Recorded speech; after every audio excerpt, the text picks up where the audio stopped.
l'avenir.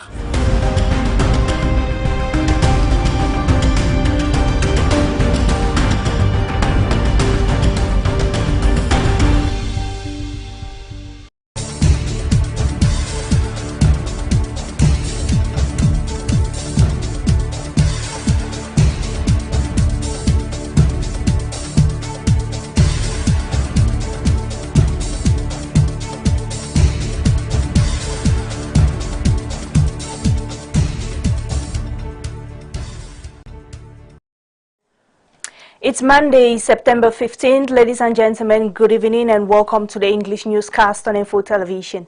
We kickstart with our top stories. The Minister of Women's Empowerment and the Family, Marie-Thérèse Abena-Ondoa, has officially launched a positive masculinity program aiming to transform harmful gender norms and promote equality. And 67 years have passed since the assassination of Ruben Omniobe, a key figure in Cameroon's anti-colonial struggle. Looking back, citizens believe his fight was worthwhile. And that was it for our headlines. Details right ahead.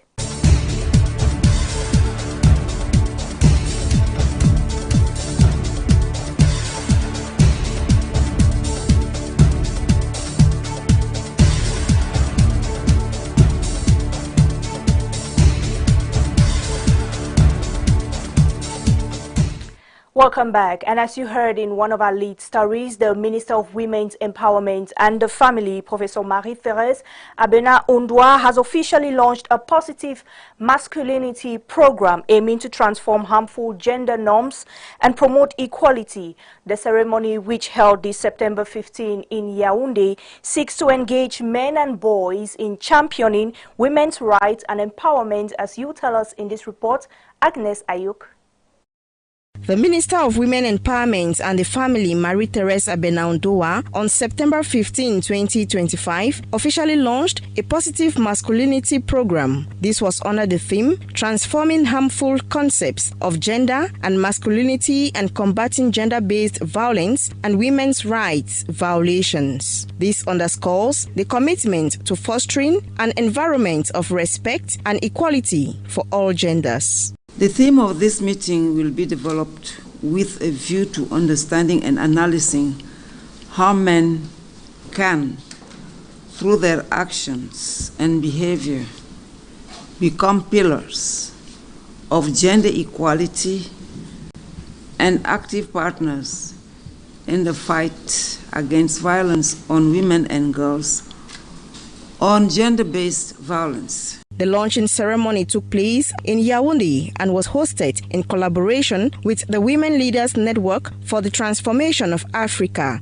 dubbed AWLN. According to the president of AWLN, Françoise Baba Mbala, this signifies a collective effort to confront and dismiss the societal norms that perpetuate gender inequalities and violence against women. On her part, the vice president of AWLN, Gladys Viban, says a difference must be made by including men in the fight against gender-based violence. Bringing the men on board as positive masculinity is to flip the dial so that we start changing the narrative and getting the men involved in the fight against gender-based violence. They can also participate in this fight, and that it will make the voice stronger when we bring the men on board.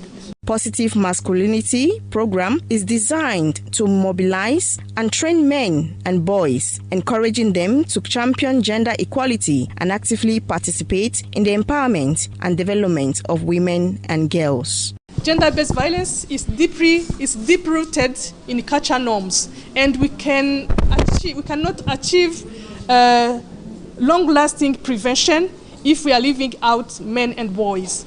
Members of the Masculinity Ambassador Club were installed by the Minister of Women Empowerment and the Family, headed by Ulrich Xavier Ondoa as the president and Enes Baka as the vice president. Positive masculinity, you have to understand that we are talking about the he for she, the men supporting women in the fight against gender-based violence. The president said we have just been installed. We are going to do the diagnosis and then know how to get out there and then support women in this fight. Throughout the program, participants will undergo training that empowers them to challenge harmful stereotypes and take a stand against the violations of women's rights. Days after the resumption of the 2025-2026 school year, bookshops remain calm and empty despite a week into the new school year. Agnes Ayok visited some bookshops in the Melen neighborhood in Yaoundé, and where vendors say the purchase of textbooks is timid as compared to previous years. Let's watch. A week after the resumption of schools, bookshops, both modern and local, are still empty. Parents are still to fill these bookshops for exchanges or to buy textbooks, a situation which vendors say it is difficult for them this year than the previous years. Things this year are very difficult. Yes. Even the money that the booksellers are we are not even sure to reimburse the money. You say now, customers are not coming. Yes, that's the thing. Anyway, we are waiting. Maybe they will still come, we don't know. I have been in this book business for over 30 years. I have never witnessed what is happening this year. This year, we have invested in books, but parents are not coming to change books or to buy books. Even before the reopening of the school year, many parents did not visit the bookshops. Many vendors thought, as parents did not make their way to the bookshops before school resumption, the situation would be different after school resumption. But unfortunately, the situation remains the same. Avant la rentrée, il n'y a pas. Before school resumption, there was no influence. You know, parents wait for schools to effectively open before they start coming in their numbers. And generally, after resumption, there is a little influence.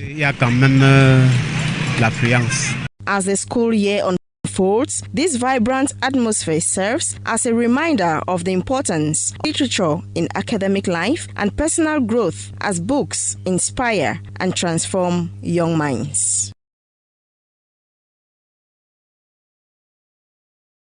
Still in education, heads of technical schools in the Centre region have received new textbooks during a ceremony held at the Lycée Général Leclerc in Yaoundé.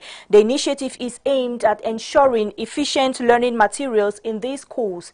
The event was presided over by the regional delegate for secondary education, Mireille Marie-Laure Owona, who represented the Minister of Secondary Education. As you tell us, Jessica Ndiwu.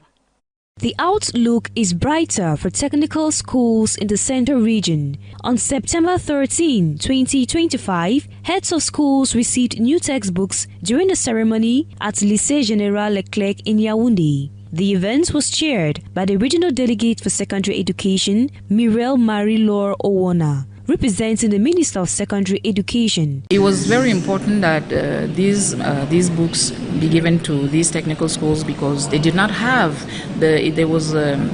it was scarce. The books are scarce in the market, and the work was done by the General Inspector, and it is work well done. I think that it's good that the children be able to use these books. These textbooks, designed by educational inspectors and aligned with a competency-based approach, focus on building practical skills and applying knowledge in specialized technical fields. The initiative is expected to ease the persistent textbooks shortage and improve teaching quality. Technical education, the books are very scarce.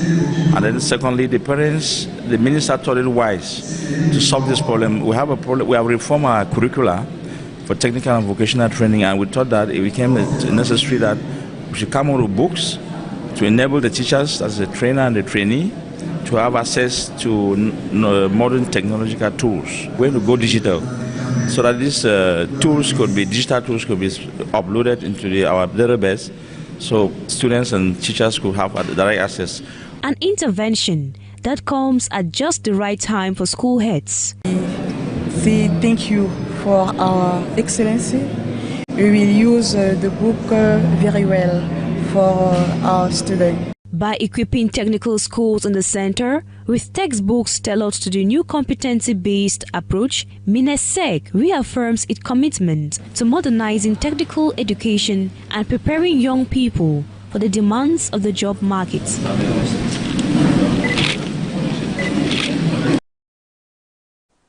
Away from that, 67 years have passed since the assassination of Ruben Nyobe, a key figure in Cameroon's anti-colonial struggle. Looking back, citizens believe his fight was for a just cause.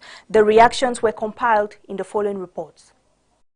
Exactly 67 years ago, on September 13, 1955, Ruben Nyobe, leader of the nationalist Union des Populations du Cameroun party, was assassinated by French forces in the outskirts of Bunyebel, Sanaga Maritime Division. The memory of the man known as one of Cameroon's freedom fighters still lives on. First of all, he left. I remember him for his patriotic spirit. For his spirit of patriotism. He, as leader of the UPC, the Union des Populations du Cameroun, he was the man who led his party, organized his party to fight for his fatherland. Though killed while at the forefront of the battle for African independence, looking back over Cameroon's history, the cause for which he fought is considered just. It was a just cause. And again, it was not a Cameroonian creation.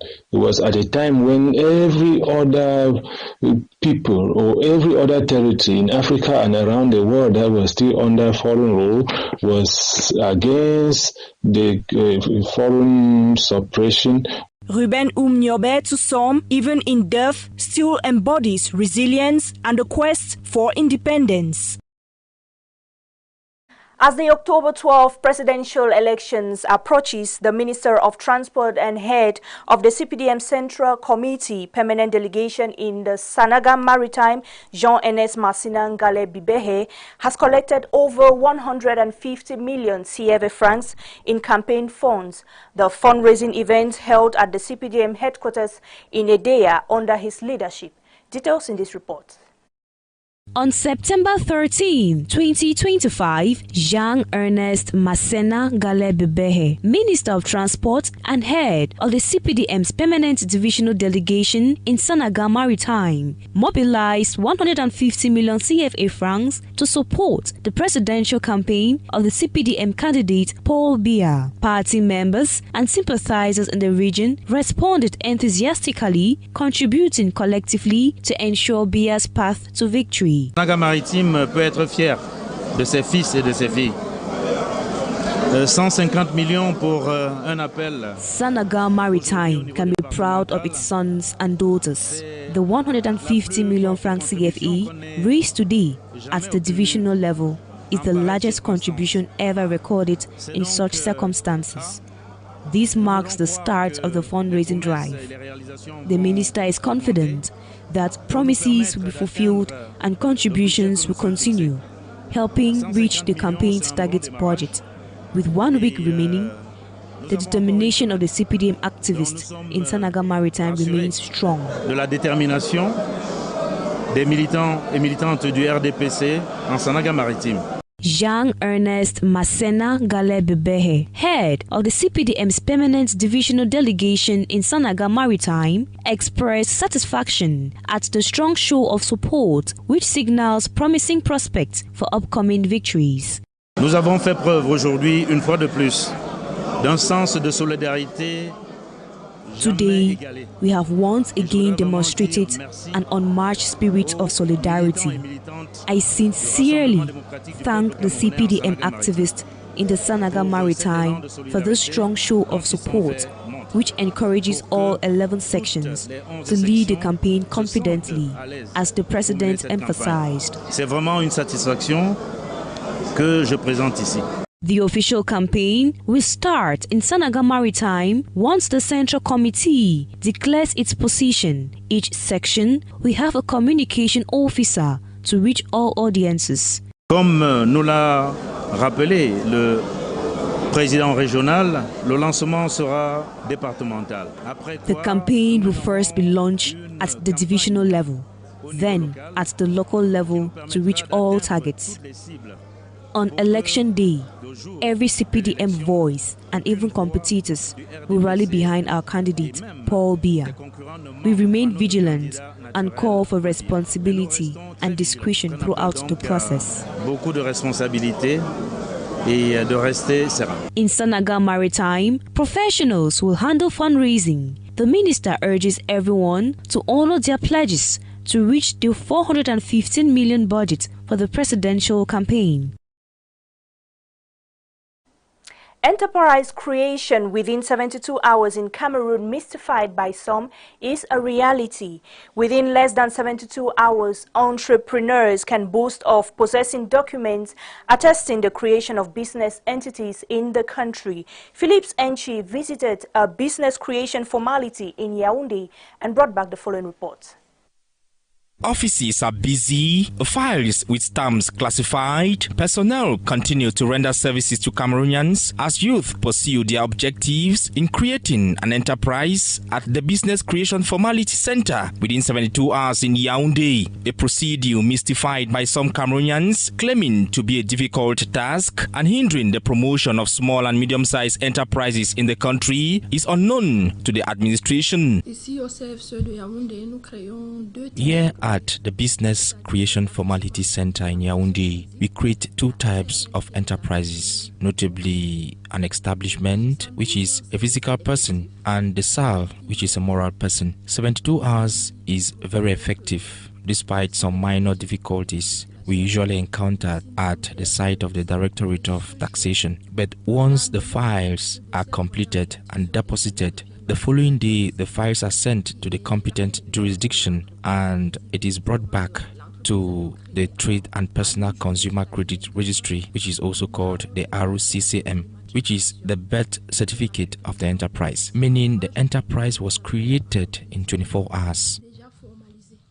Creating an enterprise in Cameroon demands certified documents and a fixed amount. To create an enterprise, 2 photocopies of the national identity card is needed, a court judgment used in establishing a birth certificate, 61,500 francs for establishment, and 109,625 francs for a SAL, that is Société à Responsabilité Simple, a creation fee and a house plan. From there, the enterprise has been created. With the creation fee and a house plan of the enterprise, it helps us to know the different taxation center the enterprise shall be connected to, and also which jurisdiction the Trade and Personal Consumer Credit Registry shall be sent to. The national identity card on its part, even if it has not been expired, so far as it possesses all the necessary information, it is still useful. With the presence of fraudsters roaming around administrative blocks, caution is of great importance.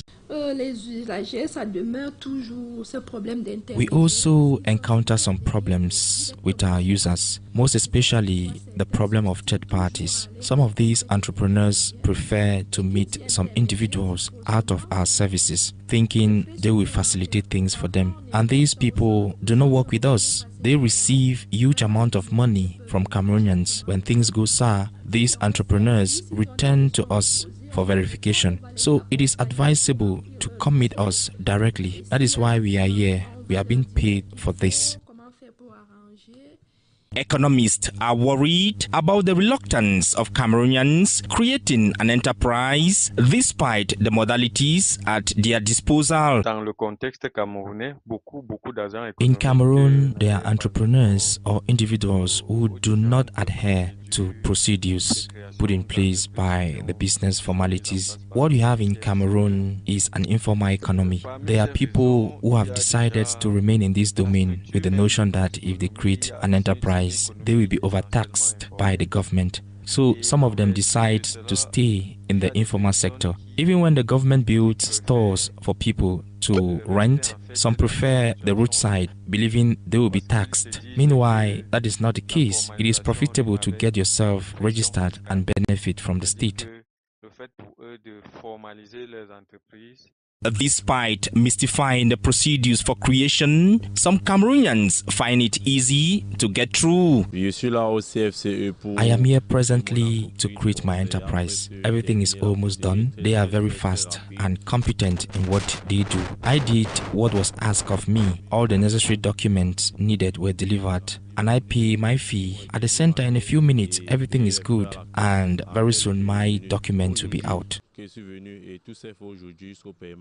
With the growing demand for economic growth, creating an enterprise will go a long way to overcome unemployment, boost the country's gross domestic product, and create wealth. Now let's talk religion, as a Eucharistic Mass held at the Simalen Sanctuary in Yaoundé on September 13, 2025. The Mass, officiated by Father Joseph Bikula Ateba, aimed at praying for peace in the nation ahead of the presidential election. Let's watch.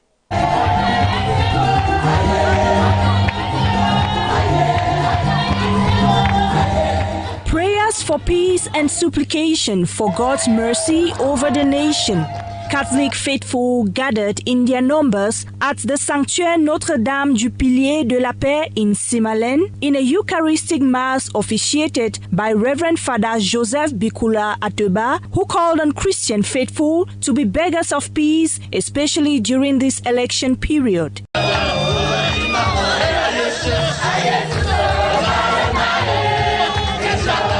It's a holy mass to pray for the peace in our country.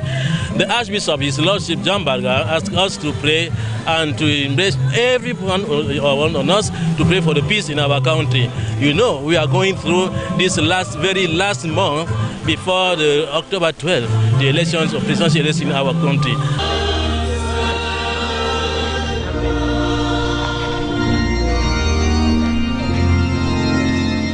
Christians received the Holy Communion as a sign of purification. They got one take-home message: peace. So we ask them to pray for peace, and each of us, every one of us, is to be that matter instrument of this for that peace. Songs of peace and a dance of joy also graced the ceremony.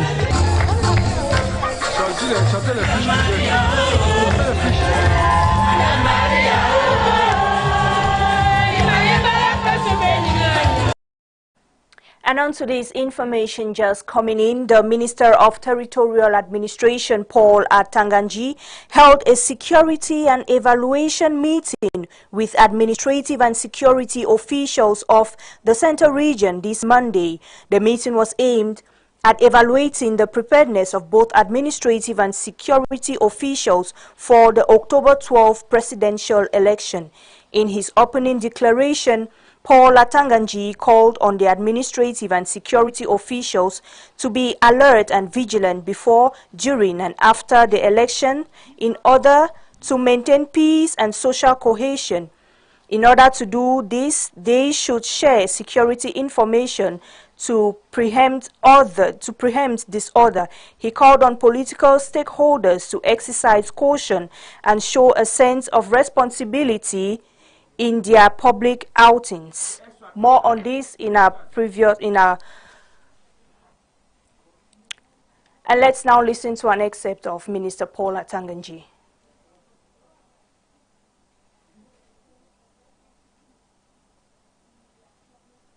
But it was an evaluation meeting just to ascertain that things are moving well and that the process is ongoing.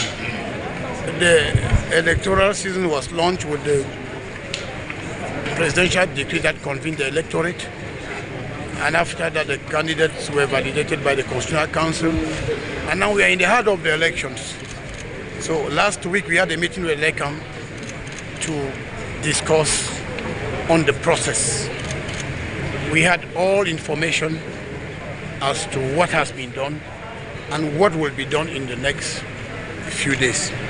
We are barely 27 days to the elections, and it was just normal for us to come and evaluate. And what we can say is that the SDOs, the governor and the SDOs have given us a comprehensive report on what has been done. We have now all the clear statistics, the number of polling stations, the number of voters, and we still have some issues connected with withdrawals of the voters' card and things like that.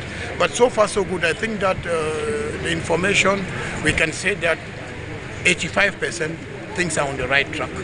And I think that we are moving towards a hitch-free presidential election.